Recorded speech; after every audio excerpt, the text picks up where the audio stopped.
Ini. Oke, sebelum Ustaz nanti mungkin Ustaz Jo Bendri nanti kita masuk mungkin 10 menitan lagi lah ya. Kita sambil nunggu yang lain supaya ilmunya dapat semua nih Ustaz. Sebelum ngobrolin itu ya tentang pola Rasulullah dalam mendidik anak itu gimana nih menurut Ustaz Aramat? Nanti kita panggil guru kita semuanya nih. Menurut Ustaz Aramat nih. Ya, halo Ustaz. Seharusnya masuk Ustaz. Halo, halo. Halo. Halo. Halo. Suara Masuk, saya masuk masuk. semua, teman-teman? Masuk ya? Oh, ini Masuk. soalnya kadang hilang. Oh, Ustadz Arafat yang hilang nih. Oh iya, Ustadz Arafat ya. Hilang ya.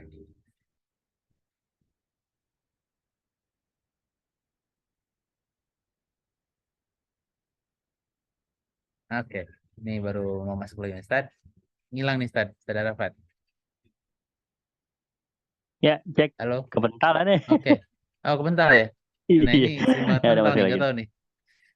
Ya, Tad. Baik, baik. Nah, jadi Nah, eh, gimana? jadi kita jadi kan apa namanya tentang pola asuh anak Rasulullah nih, Ustaz, gitu kan. Sebelum ke pakarnya nih, kita ngobrol dulu nih. Sebenarnya menurut apa literasi dari sisi Ustaz nih, bagaimana sih kalau kemarin-kemarin ya kita sering banget kan ngebahas tentang keseharian Rasulullah, itu kan bagaimana Rasulullah hidup sebagai seorang presiden gitu ya, sebagai seorang presiden, seorang pemimpin gitu ya, terus ya hidup sebagai seorang suami gitu kan, hidup sebagai seorang pejuang gitu kan. Terus hidup sebagai seorang penyampai pesan Allah gitu kan seperti itu. Nah sekarang sebagai seorang ayah nih, apa yang paling Ustadz apa ya terngiang-ngiang tentang pendidikannya Ya, Rasulullah kayak gitu Ustadz, terhadap anak kayak gitu. baik ya. Sebelumnya saya terima kasih dulu nih sama antum nih, Masya Allah, mengundang orang-orang hebat ke sesi Zoom kita. Ya kan, sekarang Alhamdulillah. guru kita, Ustadz Bendi, sini waktunya diundang lagi. Kemarin Ustadz Randy ya, Randy antum juga yang undang. Eh, Oh, udah Kang Hamid yang undang, Iya, sekarang udah bisa undang sendiri Kang Hamid. iya, iya, Baik, alhamdulillah gitu kan. Banyak inilah ya.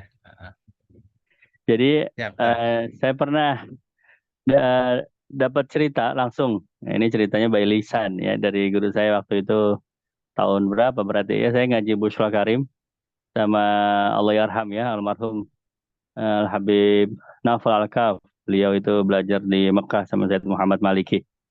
Jadi satu hari ada entah lagi bab apa tiba-tiba cerita tentang Rasulullah SAW dengan Sayyidina Anas bin Malik. Dia kan masih anak-anak ya. Walaupun Hmm. bukan anak kandung ya, beliau adalah khadimur Rasul ya kan yang bantu-bantu Nabi, tapi masih anak-anak ketika bantu Nabi di Madinah. Dan itu eh, Anas bin Malik itu kerjanya lambat gitu. Nggak gesit gitu. Kalau ngerjain apa-apa tuh lambat, ngerjain apa-apa tuh nggak bisa cepat. Sampai Siti Aisyah itu gemes sendiri. Eh, Hmm. Sedang satu momen keluarga ya. Ada Rasulullah, Hmm. ada Aisyah, ya. Kemudian ada Anas bin Malik. Aisyah itu ngadu sama sama Rasulullah. Ya Rasulullah, ini tolong nih dipukul nih. Ini anak ini lambat ini, ya. Tolong dipukul nih atau diajari nih biar dia cepat sedikit kalau ngerjain apa-apa ya. Jangan lambat ya. Sama Nabi eh, dicubit tapi cubitnya cubit gemes gitu kata guru saya itu. Bukan dipukul, bukan diomelin, cuma dicubit-cubit gemes. Dasar kamu ya. Kamu itu kalau kerja jangan lambat-lambat ya gitu. Tapi eh, di diperlakukan seperti itu nggak dimarahin ya. Seperti orang bercanda ya.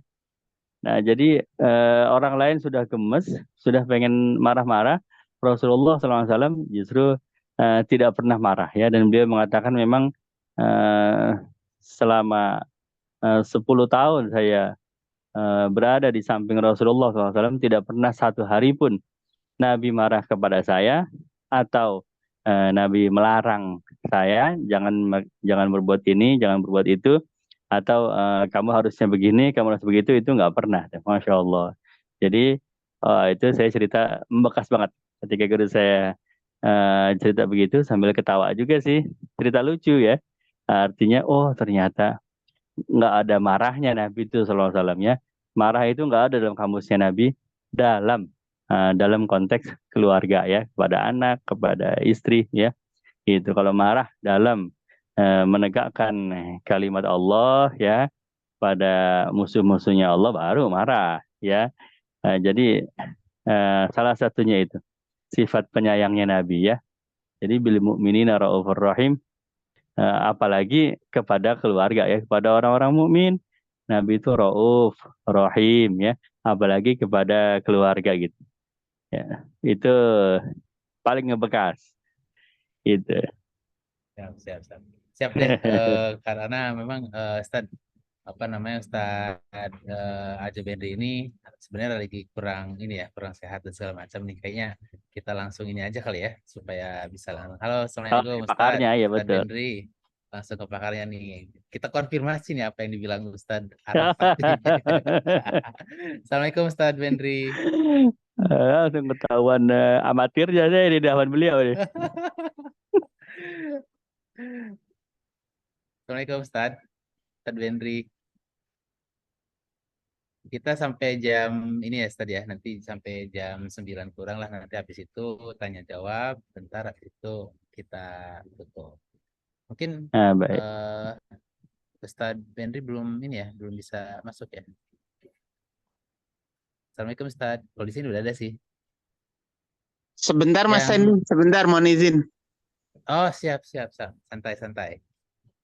Oke, nah jadi teman-teman yang saya boleh nanya dong ke teman-teman nih sambil nunggu gitu ya, yang sudah follow apa namanya Instagramnya Ustadz Benri, ada yang tahu, ada yang udah follow? Kalau belum follow silahkan follow dulu. Beliau ini pakar parenting gitu ya, dan apa namanya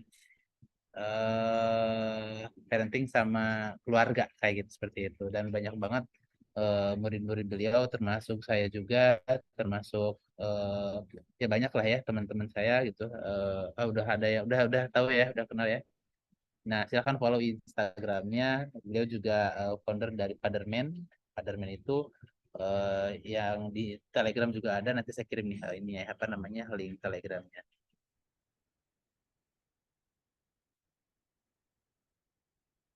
Nah, untuk yang belum follow Instagramnya, silahkan follow IG-nya @ajobendri gitu ya. Yang belum follow silahkan. Banyak banget ilmu yang bisa kita dapatkan di sana. Terus untuk yang Telegramnya Fatherman itu ya. Di sana juga ilmu ininya banyak banget, ilmu tentang parentingnya juga banyak banget. Silahkan eh, ketik aja di Telegram itu Fatherman_ID, Fatherman gitu ya, _ID. Silahkan follow. Nah, ilmunya banyak banget. Jadi ngobrolin tentang eh, pola asuh Rasulullah itu sebenarnya gitu ya, apa namanya banyak hal ya, kayak misalkan saya yang paling ingat justru ya cerita-cerita dari nama IG-nya @ajobenri, saya ketikan ya. Nah, yang paling banget ya, saya ingat sih ini Ustaz yang ketika Alhamdulillah, Masya Allah Ustaz Ajo Benri sehat. Assalamualaikum. Assalamualaikum warahmatullahi wabarakatuh. Apa nih waktunya diminta untuk Masya Allah. berbagi di sini nih Masya Ustaz. Allah. Masya Allah. Gimana Ustaz? Assalamualaikum. Hey. Ya Assalam Ustadz ini guru-guru Arafat. luar biasa nih. Ustaz, nah seperti yang kemarin aneh sampaikan ke Kang Syahid itu kan, tentang ngobrol tentang pola pendidikan anak nih, tentang gimana Rasulullah mendidik anak dan segala macam gitu ya. Aneh sebagai pembawain aja, ada pembawa di depan, habis itu menunggu, mendengarkan, mau belajar semuanya gitu ya. Nah, tinggal nanti berdua nih, ada guru-guru aneh berdua nih, tinggal tektokan. Siap. Mungkin langsung aja kali Ustadz ya, supaya bisa efektif waktunya. Ustadz, mangga Ustadz. Baik. Siapa duluan? Ustadz Arafat boleh. Ustadz Saya aja mah aja duduk langsung. manis menyerap ilmu. Saya sekarang posisinya jadi kanebo saya. Nyerap ilmu dari Kanebo. Kiai. Masya Allah, Masya Allah. Baik, Masya Allah. Jazakallah khair ya Kang Tendi. Bisa silaturahim lagi. Bismillahirrahmanirrahim. Assalamualaikum warahmatullahi wabarakatuh. Alhamdulillah, assalatu wassalam ala rasulillah wa ala alihi wa sahbihi wa mawalah wa ba'd. Ikhwatal iman azakumullah. Kami muliakan kehormati Ustazuna Ustadz Arafat selaku founder Taki Rasulullah, Kang Tendi juga yang menjadi host di acara malam hari ini, dan juga buat teman-teman semua khususnya yang menjadi subscriber atau member di Taki Rasulullah yang on cam ya. Makasih Mas Bisma Khalifah sudah on cam. Di antara saya ingin mengapresiasi setiap jamaah online yang ingin berinteraksi dengan kami, menampakkan wajah. Saya sangat bahagia karena menunjukkan perhatian untuk bisa menyimak ya, dan sekaligus saya bisa melihat gitu ekspresi wajahnya ya, terutama di awal bulan pasti wajahnya beda dengan di akhir bulan. Makanya Masya Allah Kang Tendi pinter banget bikin acaranya di awal bulan gitu ya. Jadi kalau mau promo-promo juga jadilah. Enggak ngefek gitu ya. Dan Masya Allah ya, makasih Kang Bisma. Bagi ayah bunda lain yang tidak berhalangan, mudah-mudahan bersedia untuk bisa on cam. Karena saya agak trauma dengan online dari dulu tuh. Kalau saya ngisi kajian online tuh biasanya saya kayak ngomong mau tembok gitu. Ya, jadi yang lain tuh pada off cam semua, saya nggak tahu ada jangan-jangan tidur gitu, jangan-jangan ada yang ngopi gitu ya. Jadi makanya buat yang on cam ya menunjukkan keseriusan, dan saya doakan bagi yang serius mudah-mudahan dapat hikmah dari apa yang sampaikan. Bagi yang berhalangan nggak masalah, mudah-mudahan dimudahkan. Kita bicara diskusi sesuatu yang memang butuh diskursus panjang mengenai pola pengasuhan ala Rasulullah SAW ya. Di sini ada guru kita Ustadz Arafat yang bisa jadi sangat detail bisa membahas ini ya. Kalaulah saya, mungkin saya membahas dari aspek apa yang saya ketahui karena saya terjun langsung atau menjadi praktisi dari tahun 2002 sebagai praktisi parenting. Tapi memang kalau kita lihat bagaimana pola pengasuh Rasulullah, hasilnya tentu adalah generasi yang dipuji langsung oleh Allah. Ya, kuntum khairu ummatin ukhrijat linnas ta'muruna bil ma'ruf wa tanhauna 'anil munkar. Kalian adalah generasi yang terbaik yang dilahirkan dari manusia ya. Dan ayat ini secara khusus sebenarnya berbicara kepada generasi sahabat. Jadi ayat ini menyapa generasi sahabat yang disebutkan sebagai generasi terbaik. Ya, Ibnu Katsir mengatakan jika dibentangkan ya zaman itu dari awal sampai akhir, dalam kitab Al-Bidayah wan Nihayah menjelaskan puncak keemasan generasi itu ada di generasi Rasulullah SAW atau generasi sahabat yang dibina langsung oleh Rasulullah SAW. Ya, dan ini sesuai dengan sabda Nabi SAW. Khairun nas qarni tsummal ladzina yalunahum tsummal ladzina yalunahum. Yes, sebaik-baik manusia adalah zamanku, kemudian masa setelahnya dan setelahnya. Maka kita bisa melihat bahwa generasi yang dibina Rasulullah adalah generasi yang terbaik, dan sejatinya ini menjadikan kita belajar bagaimana rahasia pendidikan yang membuat anak-anak hari ini bisa menjadi generasi yang terbaik seperti yang dibina oleh Rasulullah SAW. Di antara indikasi generasi itu terbaik, kita bisa melihat dari sisi ilmu tumbuh kembang bahwa generasi Rasulullah ada generasi yang secara tahapan tumbuh kembang, generasi ini mengalami fase yang disebut fase tumbuh kembang yang alamiah ya, di mana anak-anak berada dalam puncak kematangannya disebut balik, dan ketika sudah balik artinya dia sudah berada dalam fase taklif yang siap digerakkan sebagai sosok anak muda yang luar biasa gitu. Kenapa saya sampaikan ini? Karena salah satu dilematis hari ini kita berada dalam kondisi di mana kondisi generasi hari ini khususnya remaja itu menjadi salah satu boleh jadi prototipe sebagai pembenaran atas teori-teori pengasuhan yang ada di barat. Contohnya gini, saya ingin berbicara dari sesi teori psikologi ya. Dari ilmu psikologi misalnya ada sebuah jurnal yang dikeluarkan oleh Stanley Hall, seorang psikolog asal Amerika tahun 1912 kalau tidak salah, yang dulu melakukan riset. Risetnya ini dia lakukan kepada generasi yang ada di Eropa. Dan saat itu dia kesulitan menemukan istilah kepada anak-anak belasan tahun yang ada di Amerika dan Eropa. Mau disebut child, tapi kelakuannya badannya udah besar.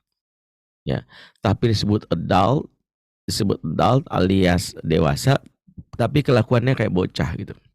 Ngelawan, ngeyel dan susah diatur ya, suka berteriak ya, gemar kalau ada masalah kabur gitu. Sampai akhirnya Stanley Hall memberikan sebuah istilah baru yang ingin membenarkan hasil risetnya, di mana anak-anak di masa itu sebut teenager. Jadi teen atau teenager itu adalah istilah yang dipopulerkan oleh Stanley Hall yang ingin memberikan sebuah definisi baru terhadap anak belasan tahun hasil risetnya dengan kalimat bahwa teenager yang hari ini kita sebutkan sebagai remaja itu mengalami fase yang disebut fase storm, fase badai gitu.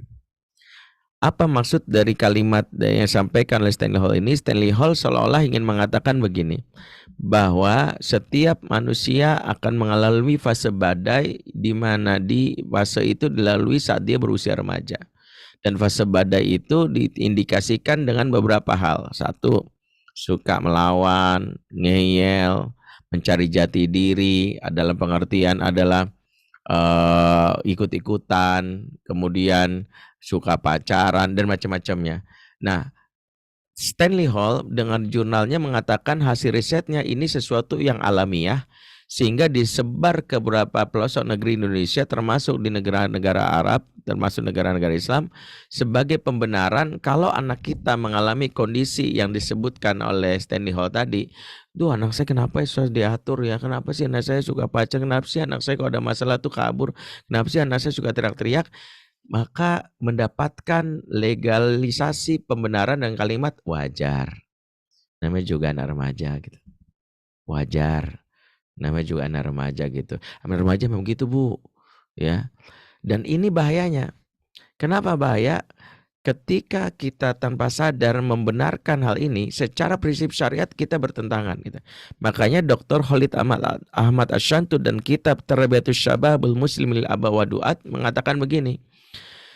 Kalau teorinya Stanley Hall ini dijadikan pembenaran atas kemakluman terhadap anak-anak remaja, maka apa yang terjadi akan bertentangan dengan prinsip syariat bahwa justru di saat dia anak sudah remaja yang ditandai dengan balik, justru di situ hisapnya dia sama seperti hisapnya orang dewasa.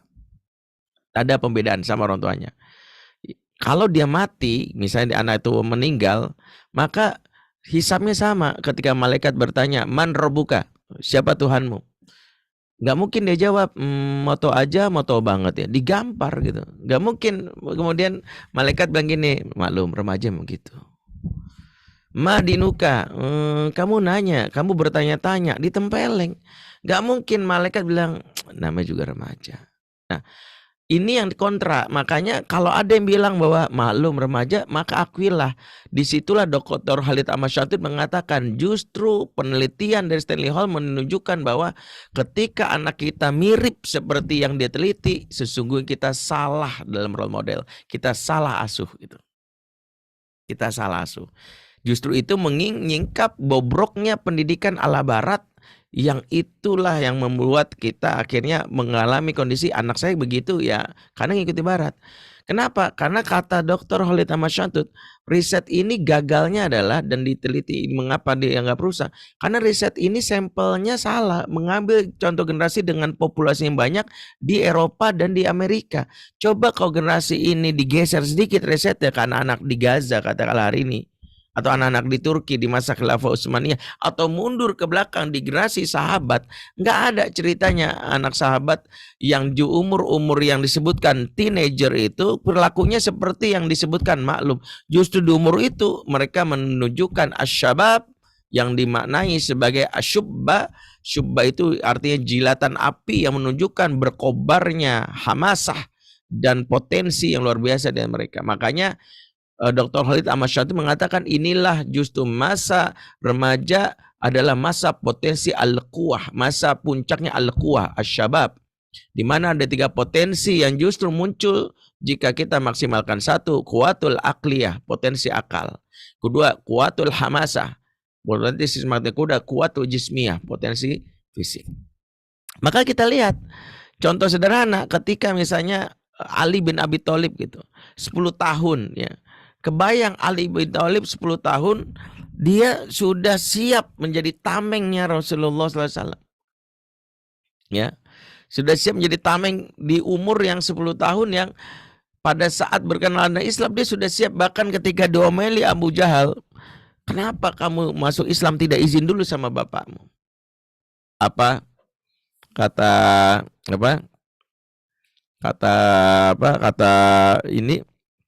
kata Abu Ali bin Abi Thalib, apakah dulu saat Allah menciptakan aku izin dulu sama ayahku? Kan enggak. Apakah dulu saat Allah menciptakan aku izin dulu? Kan enggak. Bayangkan anak 10 tahun bisa ngomong kayak gitu dan dia siap menggantikan posisi Rasulullah. Enggak ada tuh cerita Ali mengatakan, ya aduh Rasulullah toksik banget sih, masa nyuruh gue ganti gitu ya. Ya kan gini-gini gue butuh healing gitu ya. Ini gimana tuh kok mati gimana? Udah, dia nggak mikirin gitu. Abdullah bin Abbas 14 tahun sudah jadi ulama.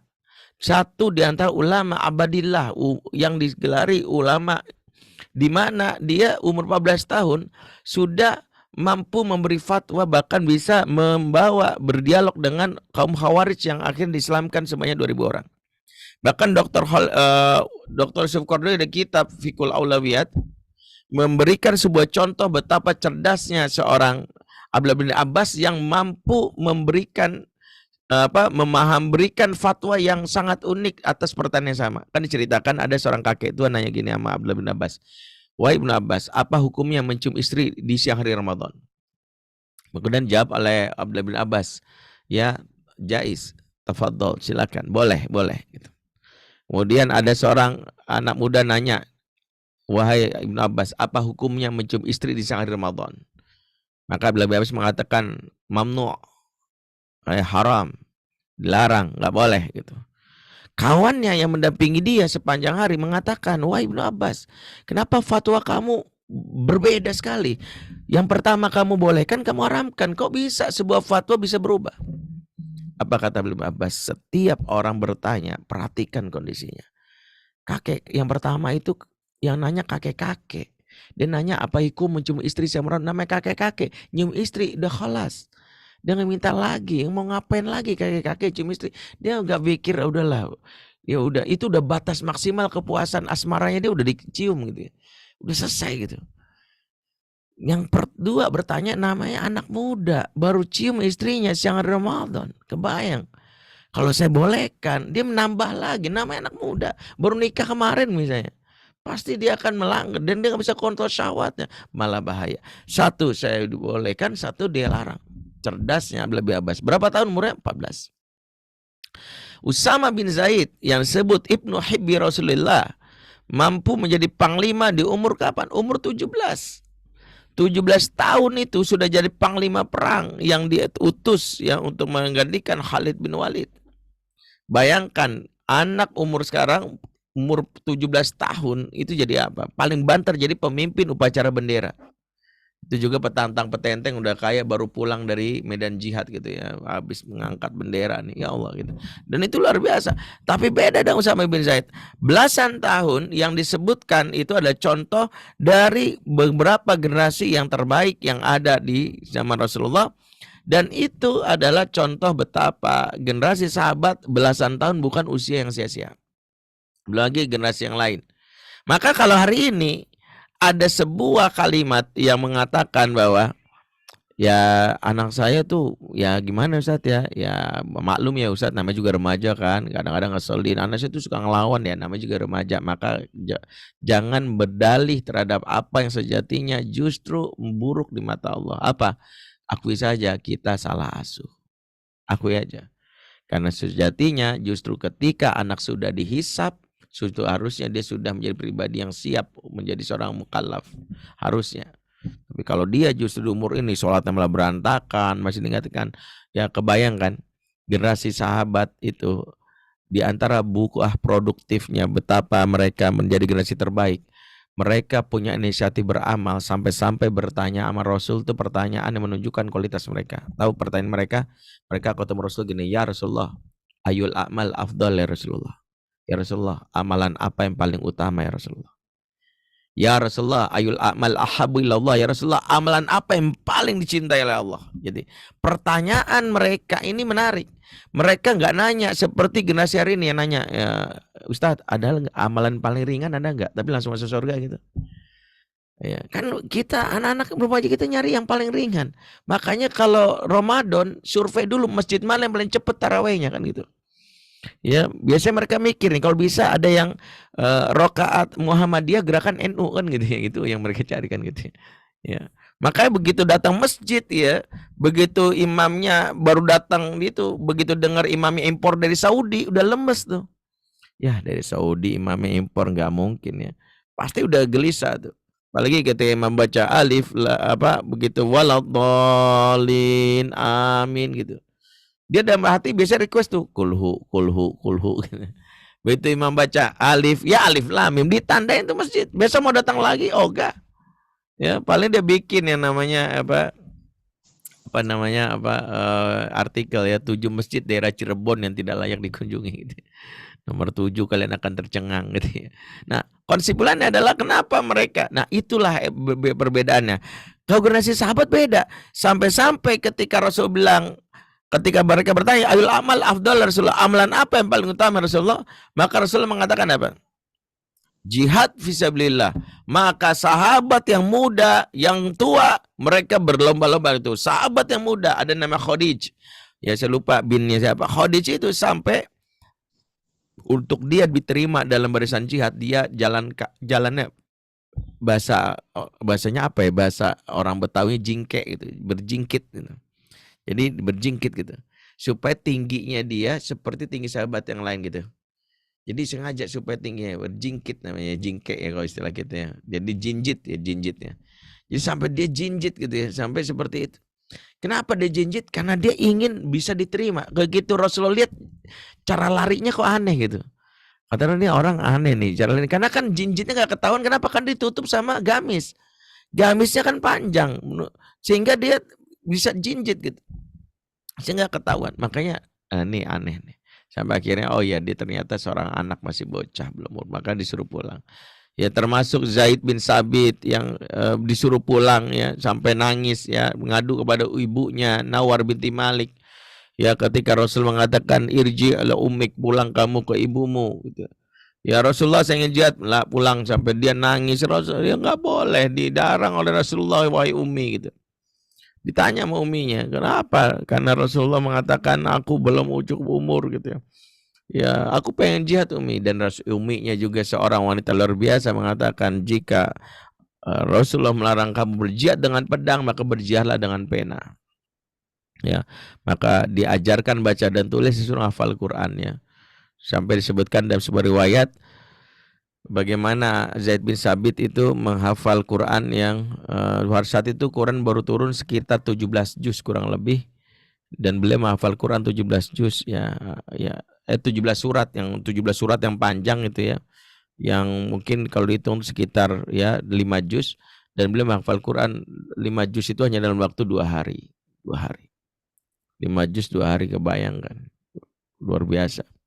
Ya kalau kita ditanya udah hafal berapa juz, ya jawabannya justru itu Ustadz. Ini baru mulai dari Al-Ikhlas gitu. Saking ikhlasnya hafalnya Al-Ikhlas. Jadi gitu. Bagaimana dia, dan beliau begitu menghadap Rasulullah, Rasulullah takjub. Begitu langsung di store sama Rasulullah, Rasulullah langsung memintanya untuk apa? Untuk menghafal yang lain. Sampai disuruh Zaid bin Sabit disuruh untuk apa? Menguasai bahasa Ibrani. Sanggupkah kamu belajar bahasa Suryani atau bahasa Ibrani? Kata dia, beri saya waktu usbu'ain, 2 pekan. Maka dia pun langsung pulang, dibimbing oleh ibunya, maka dia bisa menguasai bahasa Ibrani persis 2 pekan tanpa perlu les di mana-mana, cukup otodidak dan bisa. Dan itulah semangat generasi itu. Sahabat mulia. Kenapa? Mereka cari amalan utama. Yang tuanya juga nggak ketinggalan. Begitu ayatnya turun, motivasi mereka berangkat. Begitu mereka berangkat, anaknya bilang, ayah ngapain ikut-ikutan? Udah di rumah aja, udah tua juga. Dia justru membantah perkataan anaknya. Wahai anakku, perhatikan firman Allah.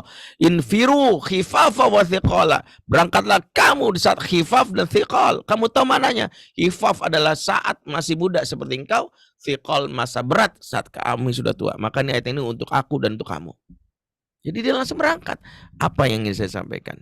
Inilah kualitas generasi yang justru dibina langsung oleh baginda Nabi SAW. Nah, pembahasan ini tentu butuh diskursus yang panjang, butuh pendalaman. Ya, kalaulah hari ini poin-poinnya kita bahas, maka poin-poin ini justru mungkin hanya mengulas hal-hal yang sejatinya fundament yang penting untuk kita pahami.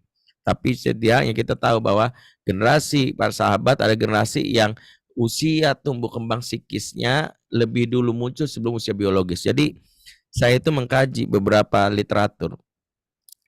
Istilah hari ini sering disebut istilah akil balik kepada anak sudah remaja, dan saya baru tahu bahwa istilah akil balik ini populer mungkin era dekade belakangan. Dulu para ulama fikih mengatakan kalau sudah disebut balik itu maksudnya sudah mencakup apa yang disebut akil gitu. Tapi hari ini harus dijelaskan akil balik. Istilah akil adalah istilah untuk menegaskan bahwa proses balik ada proses dilului dengan akil. Kenapa? Karena banyak hari ini anak-anak yang secara fisik sudah balik tapi nggak akil. Balik tapi nggak akil itu ditandai dengan apa? Generasi yang bisa sudah mimpi basah, menstruasi, tapi dia justru tumbuh kembangnya terhambat. Artinya punya isu yang disebut apa? Isu kekanak-kanakan. Ya, makanya ada yang sudah mimpi basah menjadi laki-laki, tapi kok dia tidak punya mental kelaki-lakian. Bahkan saya pernah dapat salah satu jamaah nanya waktu saya ngisi sebuah radio, Ustadz, ya saya punya anak laki-laki Ustadz, umur 24 tahun. Alhamdulillah sudah dapat pekerjaan di sebuah perusahaan asing, gajinya $, bahkan. Anak saya kalau pulang kerja itu nangis mulu Ustadz. Saya ini bingung kenapa nangis. Saya tanya, dia diam aja. Akhirnya dia besok kerja, pulang kerja hari kedua nangis lagi Ustadz. Saya juga bertanya-tanya kenapa nangis lagi. Saya korek-korek, dia nggak mau cerita. Dan akhirnya hari ketiga dia nangis lagi Ustadz. Mau nggak mau saya paksa, kamu harus cerita. Dan akhirnya anak saya cerita, kalau ternyata selama dia kerja diomelin terus sama bosnya, selalu salah di mata bosnya. Pertanyaan saya sama Ustadz, ya boleh nggak saya datengin bosnya, saya omelin balik itu bos. Perasaan saya jadi mama yang nggak pernah marah sama anak saya. Kok bisa-bisa bosnya marah sama anak saya? Saya tanya, anak ibu udah berapa tahun tadi umurnya? 24 tahun Ustadz. Laki-laki apa perempuan? Laki Ustadz. Jadi kebayangkan laki-laki umur 24 tahun punya masalah sama bosnya, emaknya turun tangan. Kok bisa gitu ya? Kebayang kalau nanti jadi suami gitu ya, ada debt collector datang lagi utang, istrinya suruh maju ke depan, kamu aja. Kalau aku nanti digampar, kamu kan mantan atlet taekwondo kan, ayo bisa ya, the power of emak-emak gitu. Jadi istilah the power of emak-emak yang hari ini populer dalam dekade belakangan ini, jangan GR. Istilah the power of emak-emak itu adalah menunjukkan bahwa saking laki-laki di zaman ini udah gak bisa diandelin, emak-emak turun tangan.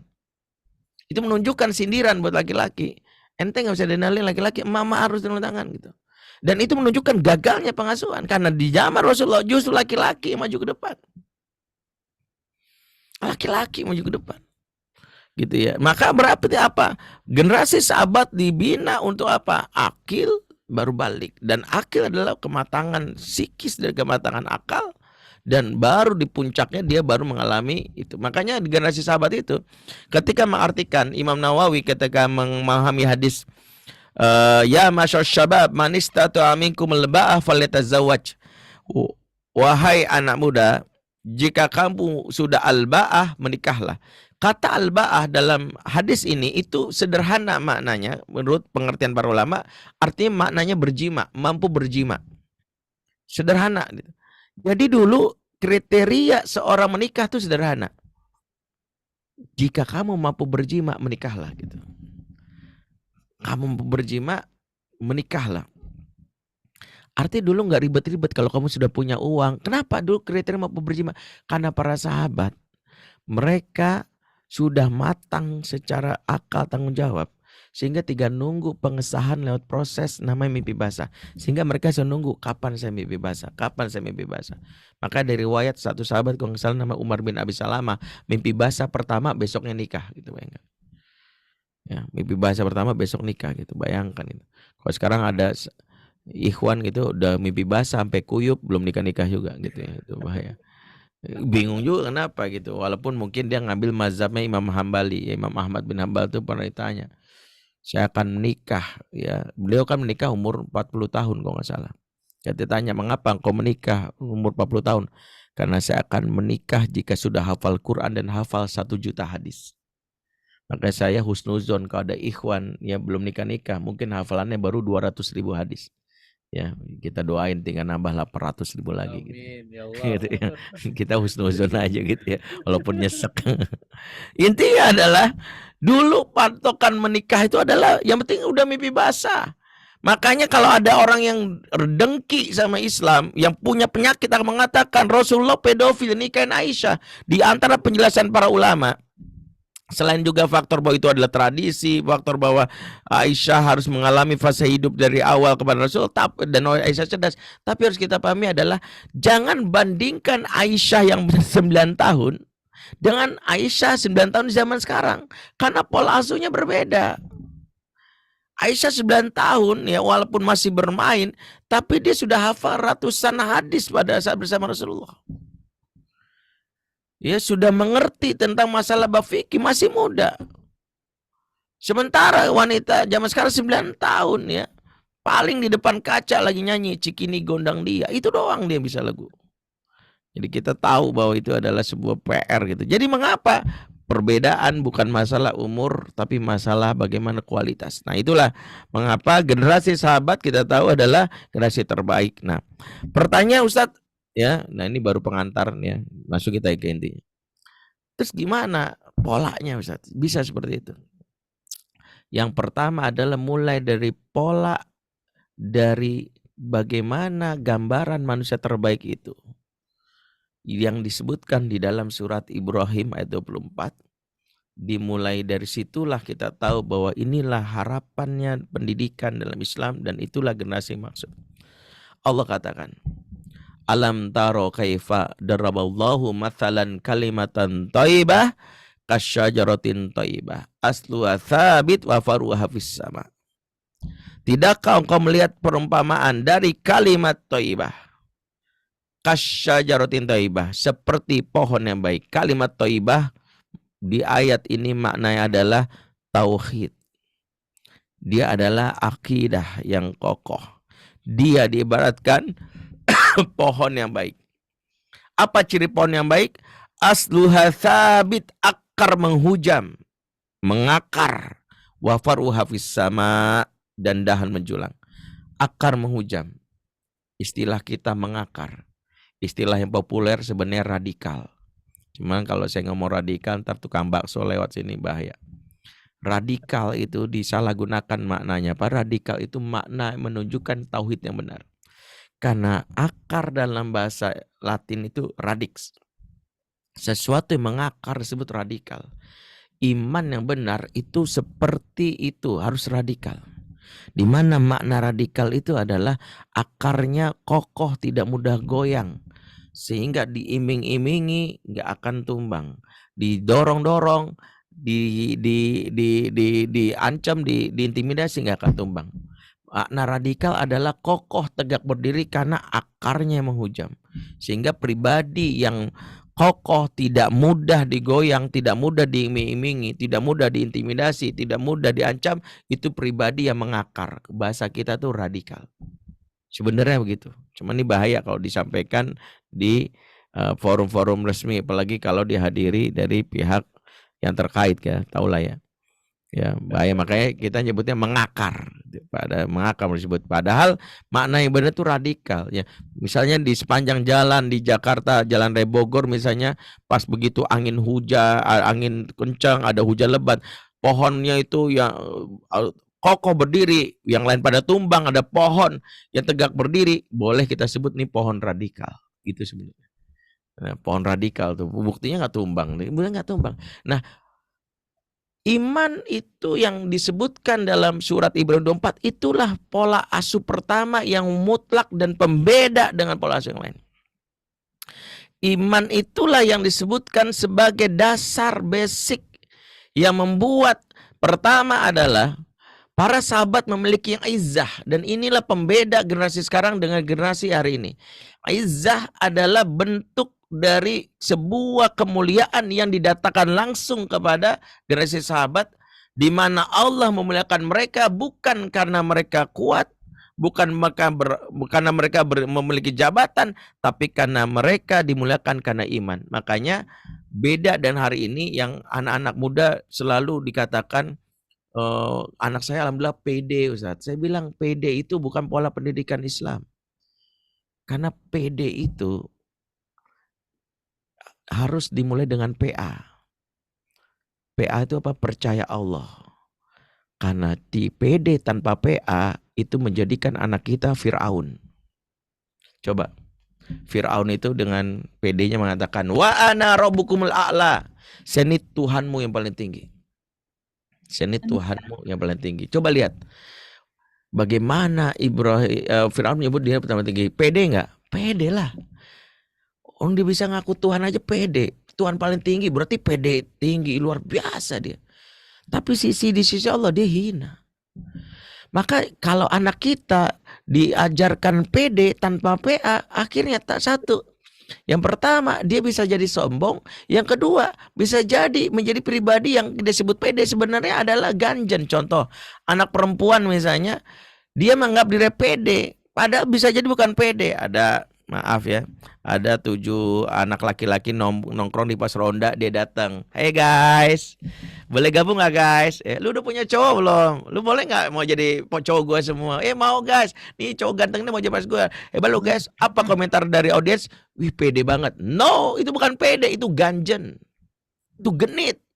Yang kita bilang pede justru menunjukkan gak punya malu. Sebab iman jika muncul dalam jiwa seseorang hamba, maka akan membuat seorang jadi malu. Dan malu itu pasti baik. Malu itulah menjadi pagarnya. Makanya hari ini anak-anak itu tidak didik iman, akhirnya dia merasa pede, padahal bukan pede, itu ganjen. Dia merasa pede, padahal dia sombong. Pede harus mulai dengan PA, itulah yang disebut izzah. Makanya para sahabat itu kalimat yang Allah katakan dalam surat Al-Imran 139 apa? Wala tahinu wala tahzanu wa antumul a'launa in kuntum mu'minin. Jangan kamu merasa hina. Merasa hina kan menunjukkan dia minder. Wala tahzanu, jangan kamu sedih, menunjukkan dia dalam keadaan takut.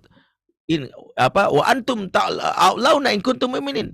Sesungguhnya kamu itu tinggi, menunjukkan posisi kita itu dimuliakan oleh Allah jika kamu beriman. Iman. Maka bagaimana seorang Bilal bin Rabbah menjadikan dia budak hitam dari Habsyi, tapi posisinya memiliki keistimewaan.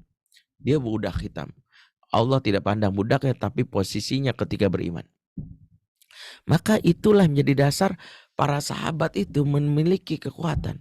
Dan itulah yang membuat para sahabat itu menjadikan bagaimana keimanan itulah yang membuat mereka merasa diri berharga.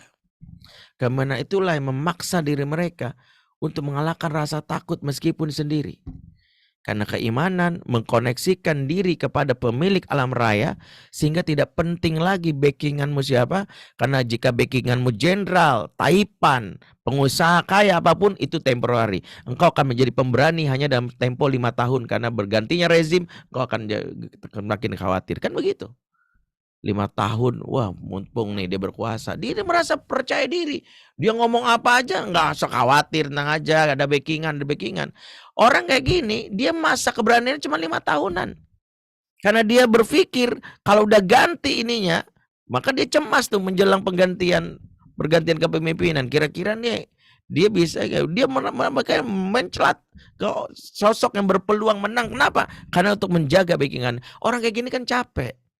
Tapi orang yang terkoneksi langsung pada Allah, itulah yang dimiliki sahabat. Koneksi kepada Allah membuat mereka tidak lagi merasa khawatir dalam keadaan takut. Mereka merasa Allah yang akan membantu mereka. Dalam keadaan sendiri, Allah lah bersama mereka. Makanya ketika konsep iman ini dimulai sebagai sebuah pendidikan dasar yang diinstal langsung oleh Rasulullah, itulah yang dahsyatnya luar biasa. Bagaimana Rasulullah SAW misalnya ya mampu membuat para sahabat itu ya yang berada dalam kondisi ya sendirian tapi bisa menjadi pribadi yang berani. Ya, bagaimana para sahabat misalnya dengan keadaan beriman, mereka memiliki pagar yang membuat mereka tidak bisa dalam hal ini ya melawan apa yang sudah ditanam dalam diri, karena iman akan berujung kepada rasa malu.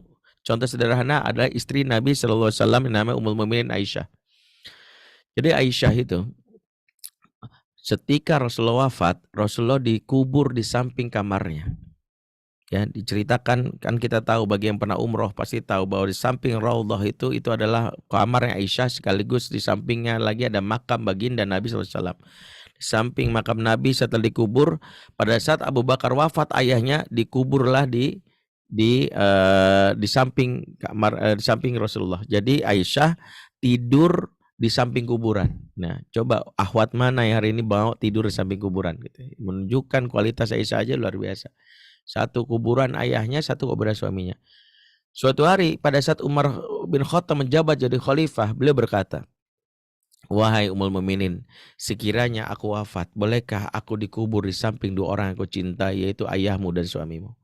Dan Aisyah mengizinkan.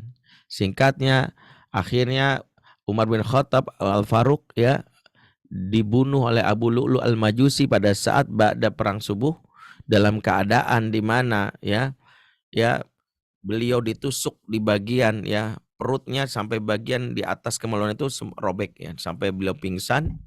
Ya, pada saat itulah setelah ditangkap Abu Lu'lu' Al-Majusi dengan kesetanan, dan dia langsung diselamatkan oleh putranya yaitu Abdullah bin Umar. Saat itulah Abdullah bin Umar ya dalam hal ini ya membasuh lukanya, dan ternyata kelihatan lukanya menganga. Dan akhirnya Umar saat bangun yang dipikirkan tentang sholat, sampai dia minta izin diambilkan air untuk bisa meneruskan sholatnya yang belum selesai ya.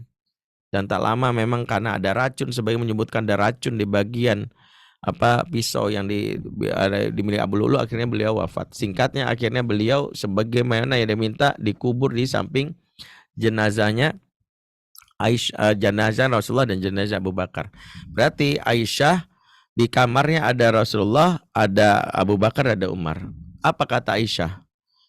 Ketika Umar sudah dikubur di samping kamarku, wallahi aku tidak pernah menanggalkan hijabku karena ada jenazahnya Umar. Karena ada yang namanya kuburannya Umar. Kebayangkan bagaimana seorang mukminin Aisyah menjadikan saat dia berada bersama Umar tidak membuat dia dalam hal ini akan jenazah ya, nggak apa-apalah. Sebagian ulama mengatakan bertelanjang di hadapan jenazah hukumnya mubah, boleh. Ada yang mengatakan makruh, ada yang bilang boleh. Kenapa? Ya karena jenazah. Tapi malu yang merupakan bagian dari iman yang dimiliki oleh Ummul Mukminin Aisyah membuat dia berpikir menghalangi dirinya untuk menanggalkan hijab. menghalangi dirinya untuk mengenal hijab. Kenapa? Karena malu adalah yang menjaga seorang hamba dari perbuatan yang hina. Karena malu itulah yang disindir oleh Nabi. Jika orang tak punya rasa malu, dia berbuat sesuka hati. Fa illam tastahi fasna masyita. Jika kamu tak punya rasa malu, berbuatlah sesuka kamu. Ini sindiran. Makanya orang-orang yang punya rasa malu, dia berbuat sesuka hati. Ya, berbuat sesuka hati. Makanya kalau ada orang lagi nih, suka-suka gue dong. Ya, kan ini maunya gue. Itu karena dia gak punya rasa malu. Ya suka-suka gue dong. Emang kenapa sih rasa? Ya ini kan TikTok gue. Karena dia gak punya rasa malu. Suka-suka gue, suka-suka saya, itu menunjukkan tidak punya rasa malu. Oke. Maka ketika iman menjadi poin pertama sebagai pembinaan yang gak pernah lalai, itulah membuat dalam hal ini para sahabat itu menjadi generasi yang cirikan kokoh menghujam dan dahan menjulang. Makna dari kokoh menghujam itu makna dari teguhnya prinsip, dahan menjulang maknanya adalah cita-cita dan produktivitas amal yang tinggi. Makanya dasarnya dari tauhid. Sehingga kesimpulan besarnya, nah ini kesimpulan besarnya, yang kalau kita ringkas karena ini pembahasan kita waktu terbatas. Apa pembeda utama pendidikan yang dimiliki oleh Islam dan pendidikan lain? Cuma satu. Kita pertama kali dan esensi adalah tauhid. Itu dulu. Itu dulu.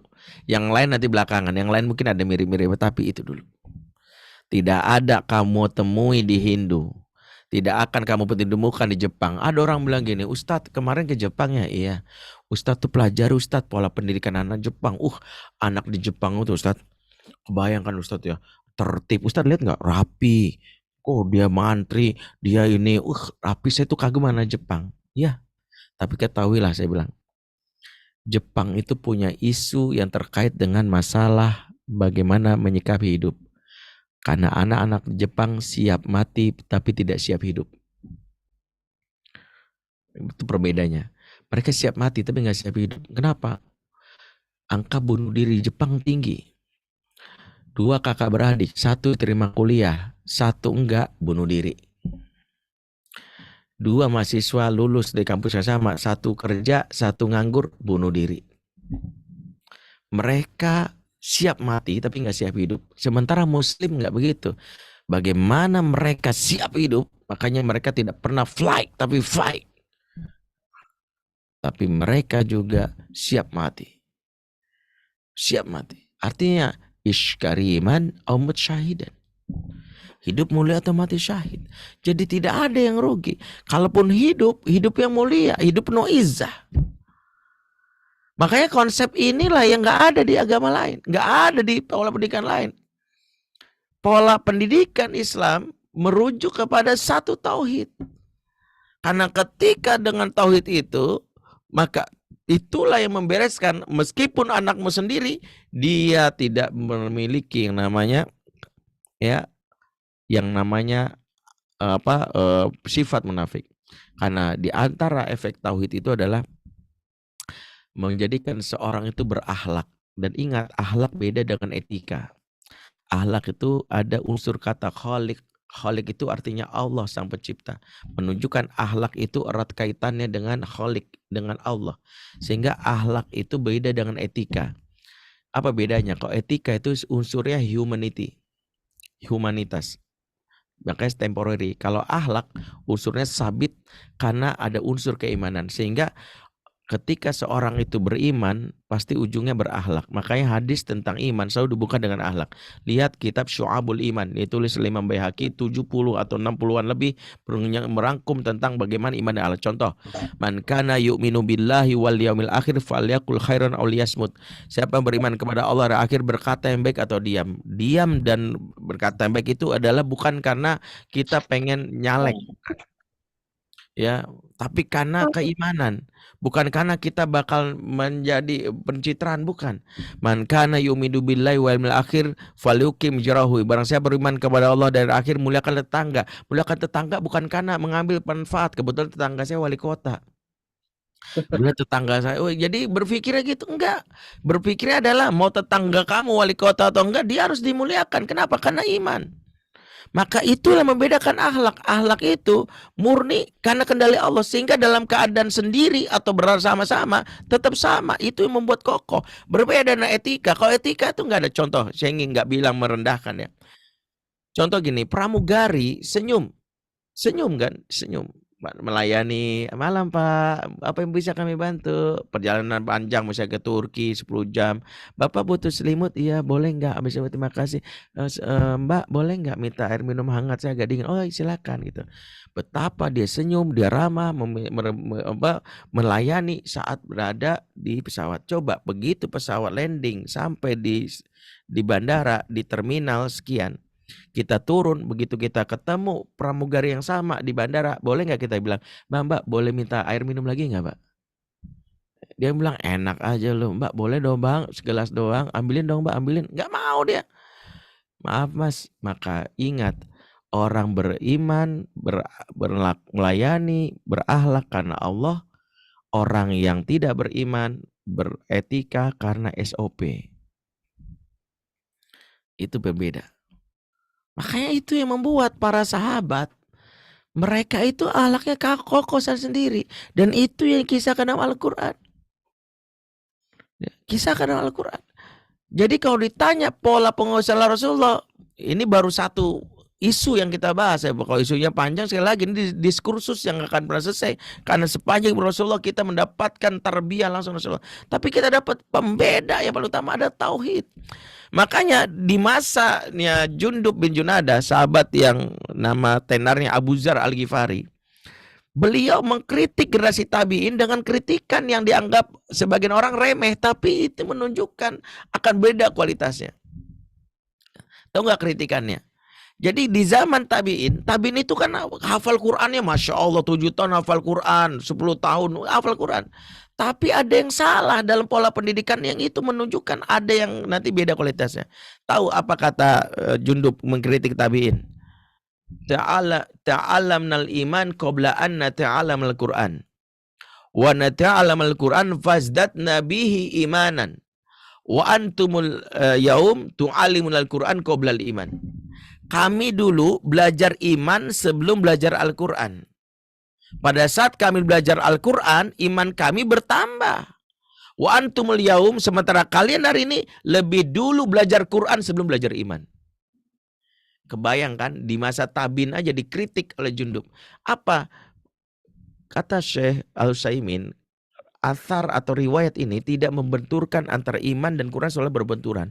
Tapi maknanya adalah iman dalam konteks pemahaman dari Jundub adalah mengenalkan tauhid atau koneksi kepada pemilik kalamullah lebih utama daripada mengenalkan huruf-huruf atau bacaan dan hafalan Quran. Sebab hari ini ada anak kita belajar Al-Quran, dia tidak mengenal apa dan siapa yang dia baca ini. Sehingga dia nggak punya getaran yang disebutkan dalam Quran. Wa idza tuliyat alaihim ayatu zadatum imana. Bahkan bergetar itu nggak ada. Kenapa? Karena nggak tahu ini saya baca apa. Sehingga ketika dia baca, ya baca aja. Dibagus-baguskan tapi membaca ayat-ayat tuh nggak bermuncul hatinya. Kenapa? Karena dia tidak mengenal yang ngomong nih siapa, yang bicara nih siapa. Sehingga hafalannya banyak, tapi nggak merasa memiliki yang namanya koneksi kepada Allah. Ini yang menjadi PR. Makanya ketika Jundub mengatakan bahwa dulu kami dulu belajar iman, menunjukkan bahwa tahapan pengasuhan pola Rasulullah mulai dengan iman. Dan itu yang mungkin menjadi PR kita. Jadi saya nggak akan bahas panjang, poin ini saja sudah cukup untuk memberikan satu uraian bahwa inilah pembeda utama. Selain nanti kita bahas kalau di dalam diskusi mungkin akan muncul beberapa pertanyaan. Mudah-mudahan bisa dilengkapi nanti ya Ustaz Arafat. Aku luqul azab wastaghfirullahaladzim. Wassalamualaikum warahmatullahi wabarakatuh. Assalamualaikum warahmatullahi wabarakatuh. Alhamdulillah. Dalam banget. Suara saya masuk ya? Tadi apa ada gangguan? Masuk ya? Suara ya? Masuk, aman. Masuk ya? Alhamdulillah. Ya, luar biasa. Padat, dalam, langsung ketampar-tampar gitu Ustaz. Bagaimana ternyata iya ya pendidikan anak itu di zaman Rasulullah itu bahkan usia-usia belasan itu ya udah melahirkan ahli-ahli kayak gitu kan. Seperti di Palestina sekarang orang-orang anak-anak kecil itu ngomongnya udah luar biasa gitu bagaimana mereka lahir dengan dengan pendidikan yang menurut saya malah justru mungkin itu yang tepat itu dibandingkan dengan pendidikan yang sekarang muncul kayak gitu ya. Oke, mungkin Bapak Ibu ada yang ingin ditanyakan, silahkan ya, di kolom chat sudah ada ya. Kita cukup 3 pertanyaan aja kayaknya Ustadz, 3 pertanyaan, habis itu karena Ustadz Benri juga lagi kurang sehat, mudah-mudahan kita doakan juga guru kita ini supaya cepat sembuh gitu ya. Oke, silakan, ada yang ingin ditanyakan, mangga, atau langsung raise hand, langsung ngobrol aja, langsung tanyain langsung ke Ustadz Benrinya. Nah, Ustadz, sambil nunggu nih, saya sambil nunggu Ustadz. Yang terjadi sekarang Ustadz, ketika misalkan kita lihat video-video di media sosial gitu kan, tentang anak-anak di Gaza, di Palestina, itu mereka itu ya luar biasa gitu kan, mereka bagaimana mereka bisa berargumentasi dan segala macam. Ketika mereka kena dengan musibah itu, mereka bilang alhamdulillah kayak gitu kan. Apakah itu dari akidah saja yang lurus, atau misalkan ada hal yang lain yang tadi mungkin baru satu sebenarnya gitu ya. Nah, apa poin yang lain Ustaz selain akidah yang tadi Ustaz? Atau cukup dengan akidah aja itu sudah cukup sebenarnya, atau gimana Ustaz? Baik. Pembahasan akidah atau tauhid itu nanti juga pembahasan yang aplikatif ya, terutama bagaimana kaifiatnya. Soalnya sering kita membahas tentang pemahaman akidah, tapi kaifiatnya itu nggak memahami tentang apa yang diajarkan oleh Nabi. Contoh begini, saya pernah ditanya salah satu jamaah di Eropa waktu dalam kajian, Ustadz, kami ini anak kami dari kami kecil kami didik secara Islami, ya. Tapi begitu udah gede ada yang buka hijab. Kami didik dari kecil secara Islami, Ustadz. Tapi ada yang bahkan seks bebas. Dari kecil kami didik secara Islami, Ustadz. Tapi ada yang murtad. Kami didik dari kecil secara Islami, Ustadz. Tapi ada yang sampai dia ateis. Apa salahnya, Ustadz? Apa yang harus kami perbaiki, Ustadz? Saya agak terusik dengan istilah yang disebut kami didik secara Islami. Itu menunjukkan kalau Islami pasti ikut Rasulullah kan? Ya. Maka saya bilang gini, yang ibu maksud pendidikan Islam itu apa? Ya pokoknya kami ajarkan anak kami secara Islami, Ustaz. Ya gimana? Ya pokoknya ajarkan kami anak sholat, puasa, baca Quran, tilawah, pakai hijab. Terus caranya gimana? Saya bilang. Ya pokoknya kami ajarkan, Ustaz. Saya bilang, nah ibu ini gak ngerti. Oke, gini aja. Ibu, jawab pertanyaan saya 5. Cukup jawab pernah, sering, atau gak pernah. Ibu pernah membentak anak? Pernah, Ustaz. Pernah apa sering? Sering, Ustaz. Oke. Ibu pernah berteriak-teriak di depan anak? Sering, Ustaz. Oke. Ibu pernah menakut-nakuti anak? Sering, Ustaz. Oke. Ibu pernah membuat anak ibu menangis? Sering, Ustaz. Oke. Ibu pernah mencubit anak ibu? Kalau itu nggak sering, tapi pernah itu sekali, Ustaz. Oke. 5 pertanyaan saya ini, nggak perlu saya tanya lagi yang lain, menyimpulkan ibu mendidiknya nggak Islami. Nah, terus dia diam. Tahu ibu ukuran pendidikan Islami? Satu saja dari hadis ini ibu bisa ngukur ibu Islami atau enggak. Hadis Nabi SAW mengatakan, Al-muslimu man saliman muslimuna min lisanihi wa yadihi. Seorang muslim selamat orang lain dari kejahatan lisan dan tangannya. Walaupun kita ngajarin Quran tapi menyakiti, itu enggak Islami. Karena Nabi enggak begitu. Walaupun kita mengajarkan, karena gini, pahamilah, akidah itu kan seperti tumbuhan, maka kita ini petani yang menumbuhkan benih. Makanya saya katakan gini, akidah itu bukan ditanam. Jadi nggak ada menanam akidah, yang benar menumbuhkan akidah. Kenapa nggak pakai istilah menanam? Karena yang menanam akidah itu Allah di alam arwah. Ketika seluruh manusia dikumpulkan dalam arwah, mereka telah diinstal tauhidnya kepada Allah. Selaya ditanya, alastu birabbikum, apakah aku ini Tuhanmu? Semua kita menjawab, bala syahidna. Kami menjadi saksi. Berarti menunjukkan semua sudah punya benih yang menunjukkan sudah ada akidah. Sudah ada akidah. Berarti apa? Akidah itu sudah ada dalam jiwa. Berarti ma min mauludin illa yuladul fitrah. Tidaklah bayi yang lahir kecuali dalam keadaan fitrah. Menunjukkan setiap bayi semuanya dulu dalam keadaan fitrah. Hadis kursi mengatakan innama khalaqtu ibadi kulluhum hunafa. Kata Allah dalam hadis kursi mengatakan, sesungguhnya aku menciptakan seluruh hambaku dalam keadaan lurus alias beriman, menunjukkan tauhid. Nah, berarti benih tauhid itu ada. Nah, tugas kita adalah menumbuhkan atau mematikan. Nah, menumbuhkan itu ada 3 cara. 1, mengenali makanan yang akan membuat subur. Yang kedua, mengenali channelnya. Yang ketiga, mengenali hamanya. Mengenali makan apa? Makanan yang akan menumbuhkan benih tauhid itu adalah asma Allah yang menunjukkan rahmah dan kasih sayangnya. Maka Allah membuat namanya dengan nama Ar-Rahman Ar-Rahim. Itu pertama kali dimulai setiap ayat Ar-Rahman Ar-Rahim. Ketika orang tua mendidik anak, tidak menjadikan dirinya sebagai wakil Allah dengan nama Ar-Rahman Ar-Rahim, maka itulah yang membunuh benih akidah itu. Kenapa? Anak alih-alih merasa bahagia dan membuat mekar benih itu, yang ada merasa terancam dan akhirnya takut. Makanya anak-anak yang trauma 0-7 tahun, dia tidak melihat wajah Allah Ar-Rahman Ar-Rahim di dunia nyata. Akidah dia rusak disebabkan orang tua yang gagal menjadi wakil Allah di muka bumi dengan wajah yang ramah, senyum yang membuat anak merasa bahagia di muka bumi. Ingat, ayah dan bunda adalah ayat-ayat Allah di muka bumi yang mewakili wajah Ar-Rahman Ar-Rahim. Maka sungguh Nabi mengatakan basyiru wala tunafiru, beri kabar gembira, jangan bikin orang lain kabur, beri kabar gembira. Nabi aja sama sahabat itu, coba lihat. Nabi ketika ada sahabat keluar hadis, la taqdab walakal jannah, jangan marah untukmu surga. Nabi nggak bilang gini, iqdab walakan nar, in ghadab walakan nar, kamu marah neraka kamu. Nabi nggak pernah mengenalkan neraka, karena Nabi tahu beri kabar gembira dulu. Kenapa penting kabar ini? Karena Allah jadikan 0-7 tahun anak itu akalnya nggak berfungsi, makanya belum tumbuh akalnya. Tapi yang benar anak 0-7 tahun itu tumbuh syuurnya, perasaannya. Maka di umur ini dia cuma mengenal suka atau nggak suka.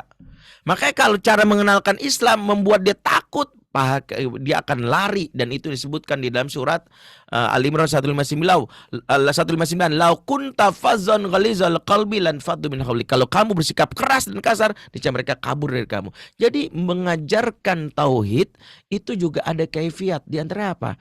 Jangan sampai membuat anak justru tidak mengenal wajah Allah. Sehingga disinilah pentingnya senyuman, pentingnya kita membuat anak bahagia, pentingnya mengekspresikan wajah, kemudian lebih menakan surga. Ada sahabat leye-leye, duduk-duduk. Tiba-tiba Nabi katakan, ya, dia lagi malas, yang lain jihad. Apa kata Nabi? Kumu ila jannatin arduhas samawati wal ard. Bangkitlah kamu menuju surga seluas langit dan bumi. Bangkitlah kamu menuju surga seluas langit dan bumi. Ya. Jadi bayangkan mereka dimotivasi bangkit kamu menuju surga. Rasul nggak bilang gini, males-malesan. Ya, nanti malaikat Malik turun ya, mutilasi kamu 5 bagian dilempar ke neraka, panas. Mau kamu? Gak begitu. Ini model kita aja nih. Rasulullah gak begitu kok. Itu membuat sahabat, emang surga seluas langit dan bumi, Rasul? Nah, dibuang kurma, berangkat lagi. Kemudian sahabat nanya, kenapa kamu buang tuh kurma itu? Kelamaan saya masuk surga gara-gara kurma tadi. Makanya yang membuat anak itu gak memiliki akidah yang kuat cuma satu. Ketika dia melihat Allah lebih kenal Al-Muntaqim, maha mengancam. Dia kenal Allah Al-Mutasyadid, maha keras siksanya. Karena orang tua sering menyebut Allah justru pas marah doang. Betapa banyak evaluasi orang tua nyebut Allah pas lagi marah. Ya Allah, Masya Allah, Astagfirullah, abang, ya Allah. Tuh, Allah disebut pas lagi marah. Yang kebayang dari mata anak, kalau Allah disebut pasti ada sapu melayang. Kalau Allah sebut digampar gua. Kalau Allah sebut masuk kamar mandi gua. Kalau Allah sebut habis gua. Makanya jangan sampai Allah disebut nih. Kalau Allah sebut bahaya buat nyawa gua. Betapa banyak orang tua, betapa banyak orang tua yang mengatakan begini. Allah marah. Gak boleh gitu. Allah marah. Nanti di akhirat perhatikan nih, yang ngomong kayak gini tanya balik sama Allah. Tahu dari mana aku marah? Ya, nanti Allah tanya balik tuh, yang mengatasnamakan Allah kok. Allah nggak marah sama anak kecil. Anak kecil melakukan apapun gak ada hisapnya. Di akhirat dia masuk surga. Orang belum dihisap, belum angkat pena. Maka Nabi sangat lembut dengan anak kecil. Nah, inilah yang dimiliki teman-teman di Gaza. Kaifiat pertama, mereka mampu menumbuhkan, bahkan mereka menikmati betapa menjadi muslim itu dengan keindahan, dari betapa rahmat Allah muncul di situ.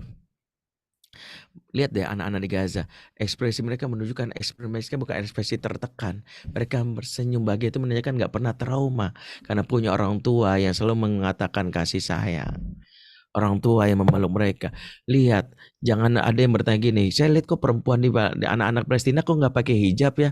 Karena mereka tahu ada tahapan-tahapan yang nggak dipaksa. Selama ini kita begini, ibadah itu lebih dari mulailah sedari dini. Enggak dari dini, ada tahapannya. Likuli amalin waktuha wa likuli waktin amaluha. Setiap amal ada masanya, setiap masa ada amalannya. Makanya jangan bilang gini, Ustadz saya suruh anak saya sholat dari umur 2 tahun kan nggak apa-apa Ustadz. Nabi bilang 7 tahun, ente bilang 2 tahun. Lebih hebat ente dari Nabi. Berani banget kita bilang itu, kan lebih cepat lebih baik, merampas hak anak. Makanya kalau kita tuh anak nggak pakai hijab 6 tahun, kita bilang ya Allah jangan bilang. Akhirnya dia pakai hijab dari kecil, udah gedenya bebas dicopot. Kenapa? Karena dia ada hilang di masa kecil, merampas hak anak di masa kecil, menjadikan mereka menjadi orang dewasa yang kekanak-kanakan. Makanya Nabi menjaga hak anak. Anak bermain nggak diomelin. Anak bermain nggak diomelin, Nabi biarin aja. Ketika Aisyah bilang pergi kalian, dahu. Maka lihat anak-anak Palestina bermain-main.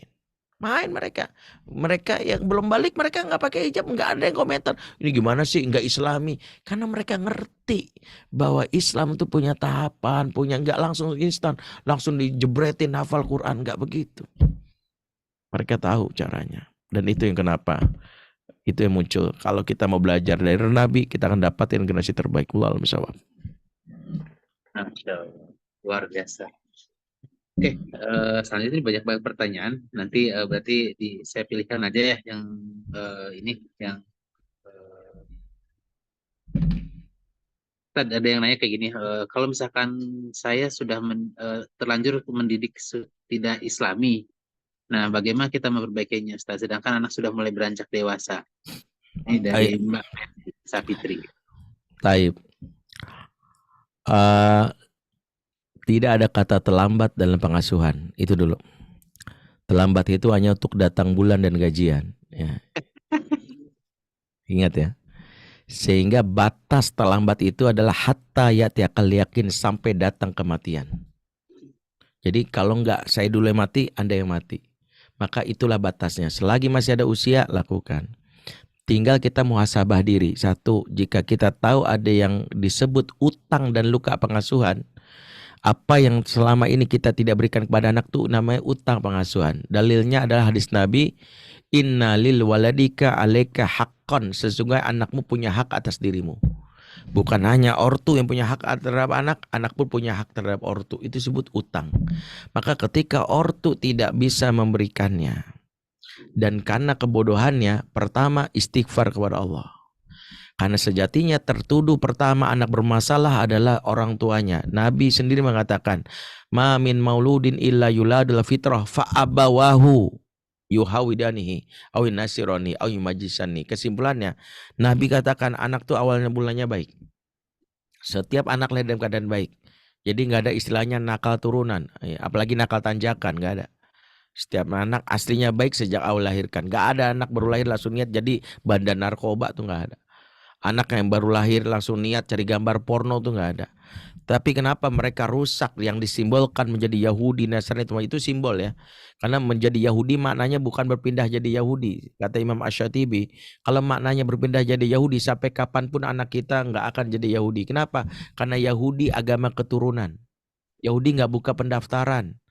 Ya Kang Tendi nangis-nangis daftar Yahudi nggak diterima. Kenapa? Karena Yahudi agama matrilineal. Ya, dia menandarkan kepada nasab, kepada ibu. Kalau ibunya orang Cirebon, ibunya orang Batak, ibunya orang Sulawesi, nggak bakalan jadi Yahudi. Berarti anak kita aman tuh, nggak bakal jadi Yahudi. Berarti makna yuhaudanihi apa? Sifatnya kayak Yahudi. kelakuannya kayak Yahudi, mungkin Islam tapi bandelnya kayak Yahudi, ngeyel kayak Yahudi. Nah, anak yang kayak gini tertuduhnya siapa? Fa'abawahu, orang tuanya. Berarti ketika anak itu kita lihat kok nggak sesuai dengan yang mau, itu berarti jujur aja muhasabah, kita tertuduh yang disebutkan di sini. Maka yang pertama adalah istighfar, mohon ampun sama Allah. Kenapa? Karena jangan-jangan kita mengkhianati fitrah anak karena kita kita nggak tahu ilmunya. Karena nggak tahu ilmunya, sadar aja. Contoh ya, ada mobil dititipin kita, mobil bagus ya, Lamborghini di rumah. Kang Teddy nitip ya, misalnya ke rumah saya, Ustadz titip ya, Kang Teddy mobilnya apa misalnya, Lamborghini ya, Lamborghini itu atau apalah, taruh di rumah. Baru seminggu, dia bilang sebulan nanti saya ambil Ustadz ya. Ternyata baru seminggu catnya terkelupas, joknya robek, spionnya patah. Kang Tendi lewat, kan dia ngelihat. Saya sebagai yang diamanin bilang, ya Allah maaf Kang, iya Kang, gini Kang, maafin bener, saya tuh kemarin lalai. Tenang aja Kang, nanti pas saya balikin dalam keadaan baik. Saya nggak pede aja, saya nggak bilang gini, oh nggak tahu nih ada kucing gitu. Bukan masalah kucing, kan Anda diamanahkan. Ini gara-gara ini kan ada yang mah nggak bisa berdalih, saya kan cuma bilang minta maaf doang. Maka nggak usah calahin gara-gara gadget Ustadz, gara-gara ini Ustadz, gara-gara temannya. Nah, mendingan mohon ampun ya Allah, ampun ya Allah, jujur aja ya Allah, baru tahu ilmunya ya Allah, ampun ya Allah. Itu yang pertama. Yang kedua, mulailah kompak dengan pasangan, perbaiki. Karena kesalahan itu biasanya karena kita nggak kompak. Makanya Quran mengatakan Rabbana hab lana min azwajina wa zurriyatina. Mulailah dari azwaj baru zuriyah. Karena 80% masalah anak bermula dari suami istri nggak kompak, nggak harmonis. Berarti kita mulai, Mas, kayak kita harus duduk bareng deh, harus saya perbaiki, nggak usah salah-salahan. Yang ketiga, barulah kenali mana utang, mana luka. Utang pengasuhan itu terkait dengan akhlak dan perilaku. Karena ada 5 kebutuhan anak di masa kecil. 1 kebutuhan spiritual, 2 kebutuhan intelektual, 3 kebutuhan emosional, 4 kebutuhan fisikal, 5 kebutuhan sosial. Kalau diurai, Nabi melakukan ini semuanya di masa kecil anak-anak. Spiritual, intelektual, emosional, fisikal, dan sosial. 5 hal ini kalau nggak diberikan, maka berujung kepada 1 utang. Kenapa sih anak saya udah umur 10 tahun, udah 15 tahun bahkan udah balik sholatnya susah banget ya. Jangan-jangan selama ini kita nyuruh sholat tapi nggak memberikan asupan spiritual. Ingat, menyuruh sholat tapi nggak diinstal kebutuhan spiritualnya, dia jangan-jangan selama ini melakukan senam yoga syariah gitu. Ya. Kenapa sebut senam yoga syariah? Ya iya, dia gerakannya sholat tapi sebenarnya dia yoga, nggak ada koneksi Allah. Karena spiritual ada mengkoneksikan diri kepada Allah dalam situasi apapun. Maka saat sholat dia mengkoneksikan ke Allah. Maka aneh kalau ada anak sholat dia nggak koneksi sama Allah. Berarti secara fikih ibadah dia itu sholat tapi hakikatnya dia tidak bertauhid. Makanya ada orang beribadah tapi tidak berspiritual atau tidak beragama. Beribadah tak bertuhan namanya. Apa yang disembah? Orang dia nggak tahu yang disembah. Karena orang tuanya lupa dulu. Kalau menyusui nggak pernah bilang gini, ya Allah mau nenek ya. Bilang dulu bismillah ya nak. Ini air susu nih dari Allah. Ya Allah nak, kamu itu anugerah Allah yang paling indah muka bumi ini. Bunda bisa ambil kamu tuh karena Allah. Jadi Allah disebut dulu. Lalu kita jalan-jalan, Allah baik banget ya nak ya. Kita bisa punya kendaraan mobil. Yang itu kamu tahu nggak nak, itu dari Allah, itu dari Allah. Pernah nggak kita lakukan itu? Saat ada musibah bilang ini musibah semua sesuai kehendak Allah nak, kita minta tolong sama Allah ya nak. Pernah nggak? Kita nggak pernah. Tahu-tahu sholat. Nah itu yang disebut utang pengasuhan. Nah utang pengasuhan berujung berlaku. Kenapa sih anak saya itu kalau ketemu orang tuh ngelengos aja nggak pernah, Mas? Woi, mau pergi jalan, iya nih mau jalan gitu. Dia kok sombong banget karena nggak dilatih kebutuhan asupan sosialnya. Dulu bapaknya nggak pernah ngajak bareng, nggak pernah seperti Nabi mengatakan afsyus salam, assalamualaikum, nggak pernah lakukan itu. Jalan aja. Silaturahmi juga enggak, makanya anak nggak belajar karena orang tuanya nggak pernah mengasah gitu. Nah, kalau lewat orang tuh hormat. Nabi begitu ngajarin. Nah itu yang bilang. Nah kalau ini terjadi namanya utang pengasuhan. Minta mohon ampun sama Allah. Tapi ada yang paling bahaya, ada utang namanya luka pengasuhan. Luka pengasuhan terkait dengan kebutuhan emosi, membuat satu, dia lari ke dalam menjadi pribadi yang minder, dia menjadi pribadi yang takut, dia bahkan gak mau menatap orang, yang keluar menjadi pribadi yang agresif, mukul orang, tersinggung dikit, jebret, nabok, anak saya itu gampang marah, Ustaz, banting dan sebagainya. Itu anak ada luka, dia menyimpan amarah yang dituangkan ke orang lain. Kalau luka yang terjadi, maka dalam hal ini basuh lukanya dulu baru bayar utangnya. Gimana basuh lukanya? Bayar dengan cinta yang konsisten, yang waktunya nggak bisa diukur sehari 2 hari. Karena membasuh luka hanya dengan cinta yang konsisten. Dan pembahasannya akan panjang, tapi kurang lebih seperti itu. Wallahu a'lam. Oke, Masya Allah. Ya, Bapak Ibu, karena waktu mepet ya, dan ini luar biasa banget materinya. Buat Bapak Ibu yang memang belum ini gitu ya, yang ini masih sebenarnya materi panjang banget gitu ya, mungkin bisa ikut di kelasnya Ustadz Bendri gitu ya. Jadi saya udah share juga tuh ada e-course-nya, jadi Bapak Ibu bisa ikutan e-course-nya di situ. Linknya juga sudah saya share gitu ya. Atau kalau misalkan Bapak Ibu pengen beli bukunya juga ada, nanti kalau bisa langsung kontak ya di 0822 9888 4977. Saya coba ini ya, share lagi ya di sini. Karena ini penting banget kalau menurut saya juga kerasa Ustaz, salah satu anak saya Renda tuh, wah itu kalau marah-marah tuh banting-banting ini langsung, aduh ya apa nih kenapa gitu kan, seperti itu ya, itu tadi kayak luka pengasuhan kayak gitu. Dan ternyata saya punya sejarah itu Ustaz gitu kan, waktu dulu waktu saya kecil itu ya, ketika nggak ngaji itu sama ayah itu dilemparin ke kolam ikan kayak gitu, dan itu sampai ingat tuh, sampai terus-terusan sampai sekarang ingat gitu. Dan sempat titik apa namanya, ada dendam yang akhirnya ya itu waktu itu alhamdulillah itu diterapi gitu sama yang temen gitu kan, dan itu kayak memaafkan dan segala macam kayak gitu, alhamdulillah mulai Ya, itu. Nah itu kayak utang pengasuhan akhirnya ya, ada yang diturunkan dan segala macam kayak ya. gitu. Mungkin harus garis bawahi Kang Tendi biar nanti pulang tidak membawa isu yang baru. Contoh gini, kajian parenting tidak mengevaluasi. Kajian parenting itu tentang kita sebagai orang tua, sehingga yang evaluasi ada peran kita sebagai orang tua. Saya mengkhawatirkan banyak orang ikut kajian parenting justru mengevaluasi pengasuhan orang tuanya yang mau berujung kepada penyesalan bahkan amarah yang muncul. Oh, berarti bapak saya ngaco nih. Ibu saya kemarahan. Ini nggak boleh. Karena babnya berbeda. Bab parenting tentang kita sebagai parent. Karena itu, kalau kita merasa orang tua kita melakukan itu, tidak ada alasan kita untuk membalasnya. Karena ada bab tentang birrul walidain yang tidak terkait dengan balas jasa. Prinsip Islam kan begini, bapak baik, aku baik. Bapak jahat, kenapa aku baik? No. Bapak baik, aku baik. Bapak jahat, aku akan tetap baik. Kok begitu? Wa qadha rabbuka alla ta'budu illa iyyahu wa bil walidaini ihsana.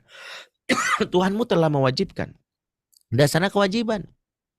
Agar jangan menyembah kecuali dia semata, berbuat baik kepada orang. Dasarnya kewajiban. Nah, pertanyaan adalah memang tidak semudah itu. Jujur Ustadz, saya membawa itu. Makanya kita putuskan. Memutus tentang apa yang kita. Karena benar kata Kang Tendi, warisan yang tidak sadar diturunkan dari zaman ke zaman, selain warisan utang dan warisan uang, namanya warisan pengasuhan. Sehingga sangat besar peluang betul bahwa saya dibesarkan dengan amarah, dengan caci maki, maka saya tanpa sadar melakukan itu ke anak saya. Betul. Maka kalau kita sadar itu putus. Salah satu putusnya apa? Memaafkan orang tua kita. Karena itulah kalau kita punya problem itu, maafin dulu. Baru nanti ada terapi lain, namanya terapi mirror. Terapi mirror itu adalah membuat reparenting, skema pengasuhan baru atas apa yang kita peroleh dari situasi yang sama. Itu ada di kelas ya, tapi nggak bisa saya uraikan ini. Wallahu a'lam. Ya, Bapak Ibu, terima kasih banyak Ustadz Arafat, Ustadz Bendri yang ilmunya luar biasa gitu ya. Kita belajar banyak di hari ini. Sekali lagi Bapak Ibu, kalau ada yang ingin bukunya, saya sudah share di link itu, silahkan di copy paste aja dulu, diambil gitu ya. Silahkan kontak juga di nomor HP-nya juga udah ada ke timnya Ustadz Aja Bendri gitu ya. Terakhir Ustadz, penutup dari Ustadz Bendri, silahkan Ustadz. Mengasuh anak ibarat utang piutang. Al-haddana qaddain. Apa yang tidak kita berikan hak anak di masa kecil, anak akan menagih di usia dewasa dengan perilaku yang menyebalkan. Jadi kalau anak udah gede nyebelin banget, bisa jadi dia sedang jadi debt collector atas hak yang tak berikan di masa kecil. Maka mengapa Nabi dan mengapa Umar bin Khattab mengatakan selain ada anak durhaka, ada orang tua durhaka. Tentu maknanya ini khusus peran kita sebagai orang tua, bukan menjadi alasan anak mencaci maki orang tuanya. Maka pentingnya kita untuk memperbaiki diri dan belajar, karena salah satu yang membuat kita berbeda pola asuhnya dengan orang lain adalah apa yang Allah sebutkan dalam surat Az-Zumar 9, hal yastawil ladzina ya'lamuna wal ladzina la ya'lamun. Apakah sama orang yang punya pengetahuan dan orang tidak punya pengetahuan? Kalau dalam konteks hari ini adalah apakah sama orang tua yang belajar ilmu parenting langsung dari Rasul sebagai pendidik generasi terbaik dan orang tua yang tidak belajar parenting dari Rasul sebagai pencetak generasi terbaik? Jawabannya beda. Maka kalau kita ingin menjadi orang tua yang tidak mengulangi kesalahan, belajarlah dari Nabi SAW. Aku luqlaza fartabalakum. Wassalamualaikum warahmatullahi wabarakatuh. Alhamdulillah, Bapak Ibu luar biasa. Terima kasih Ustadz Ajo Bendri. Terima kasih. Mudah-mudahan ini bukan yang terakhir dan yang terakhir. Mudah-mudahan bisa ada waktu lagi untuk kita undang beliau. Terima kasih juga buat Ustadz Arafat sebagai pengasuh gitu ya di teka-teki Rasulullah. Terima kasih buat Bapak Ibu semuanya. Mohon maaf kalau ada kekurangan, semata-mata saya sebagai manusia, dan kalau ada kelebihan kebaikan di dalamnya maka itu datang semata-mata dari Allah. Kita tutup dengan hamdalah. Alhamdulillahirrahmanirrahim. Alhamdulillahirabbil Majelis, alamin. penutup majelis, subhanallahi wa bihamdihi, asyhadu an la ilaha illallah. Assalamualaikum warahmatullahi wabarakatuh. Waalaikumsalam warahmatullahi wabarakatuh. Waalaikumsalam. Pamit Ustadz semuanya ya. Assalamualaikum. Terima kasih guru. Waalaikumsalam warahmatullahi wabarakatuh. Jazakumullah khair. Jazakallah khairan Ustaz, jazakallah khairan Ustaz. Ya Allah, makasih ilmunya luar biasa.